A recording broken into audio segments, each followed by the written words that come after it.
I knew something was wrong with the pregnancy the minute I saw the pregnancy test was positive.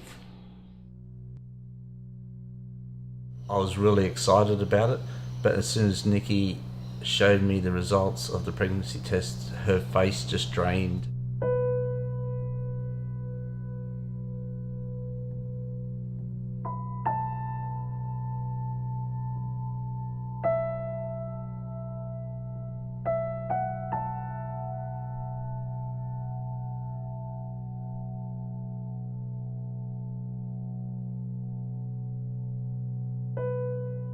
Smith-Lemli-Opus syndrome is a rare genetic syndrome. It has a birth incidence of approximately 1 in 60,000, something like that. It's what we call a disorder of cholesterol metabolism. So a degree of intellectual disability is a component of the condition. So it's mainly an issue of growth and then development, and both tend to be slow and need close monitoring. And I can still remember hearing one of the nurses say, "What is wrong with this mum? Is there something wrong with this baby?" They basically just handed him for me to look at, wrapped up in a blanket. As he was born, he didn't cry at all. So then the nurse, instead of showing you the baby, the nurse took the baby. And then that's just when everything, just chaos just started. He just went into respiratory distress, and then he was just taken.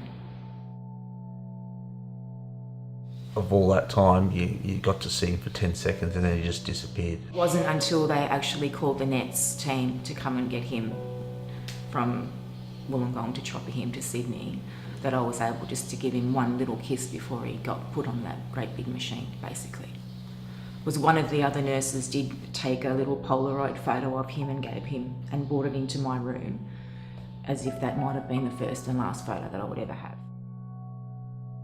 Troy did get a phone call from Sydney Children's quite early on the following morning to say, "You have to get these guys up here straight away." We actually discharged ourselves from Wollongong and drove to Sydney.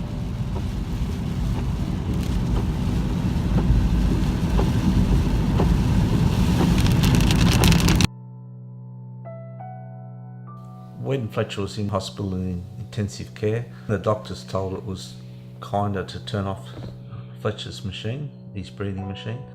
They said it could be kinder to turn his machines off. I said, I'm not making that decision. You're not making that decision. If anybody's going to make any decisions of what's going to happen here, I said it'll be him.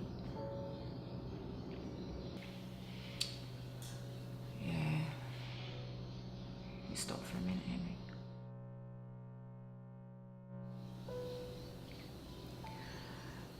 When I was in my room, I had a photographer burst through the bedroom and say, "Would you like me to photograph your baby this morning?" And I said, "They've just told us that they want to turn his machines off, so no, get out." So, they just burst through.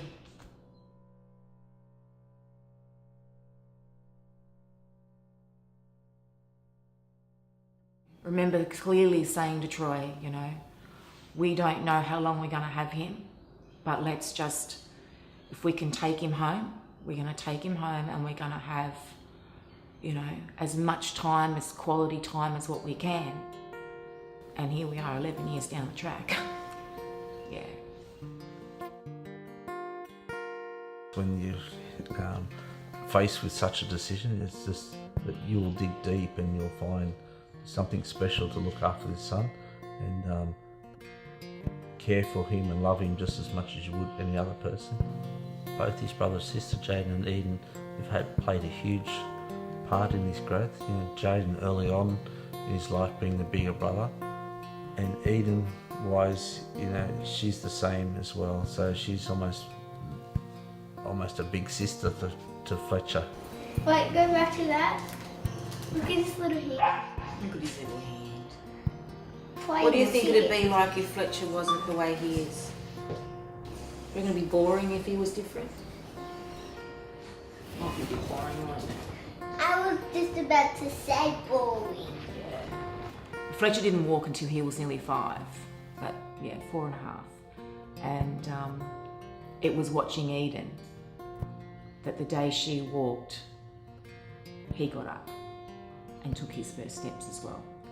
As he was growing up, he was sensitive to things on his feet. A real fear of grass and sand. I was out paddleboarding one morning and Troy brought him down the beach, and I was standing out in the middle of the harbour on the board and just burst out crying when I saw him walking for the very first time with no shoes on the sand. I still have those moments where I think, oh wow, look how much he's appreciating the beach and the waves, or interacting with people. Saying, well, now if you look back at what the doctor said, he would never have had that. Hi. Sit up tall for me. How are you? Are you good? Yeah. Did you miss me? I wasn't here yesterday, was I? He's picking up a lot more from school with sign, and his language is coming a lot stronger now. Hello. Yeah, I mean, he's part of assemblies, he's part of dress-up days. He will navigate throughout his iPad and shut things down, open things up, find the buttons that will do this and that. He's more technically savvy than I am. I just think he defied all the odds, really, I mean, it's still tough, and it's always going to be tough.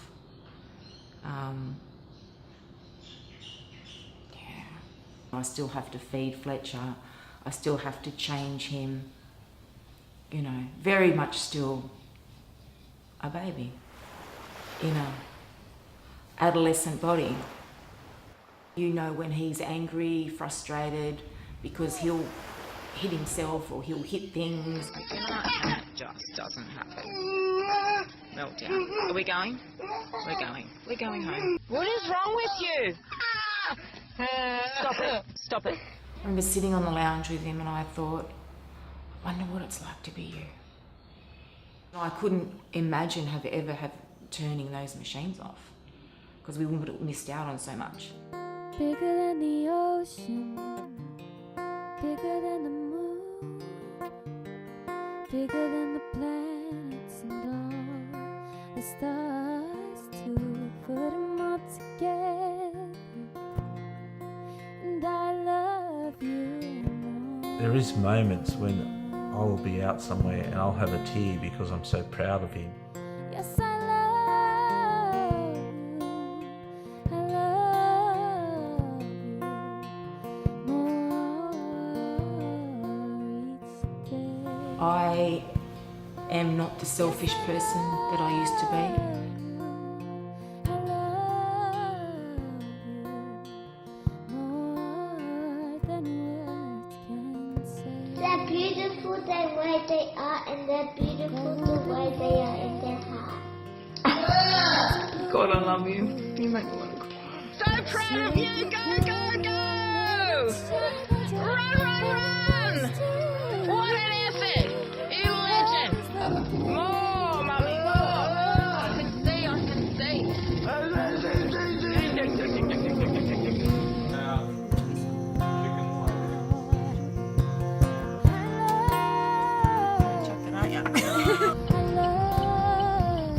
Show me how you box, man. This is how strong he is as a human being. Is that good? Is that good? Fletcher, I'm so proud. I'm so proud. He's smiling like anything. He's made me a better mother.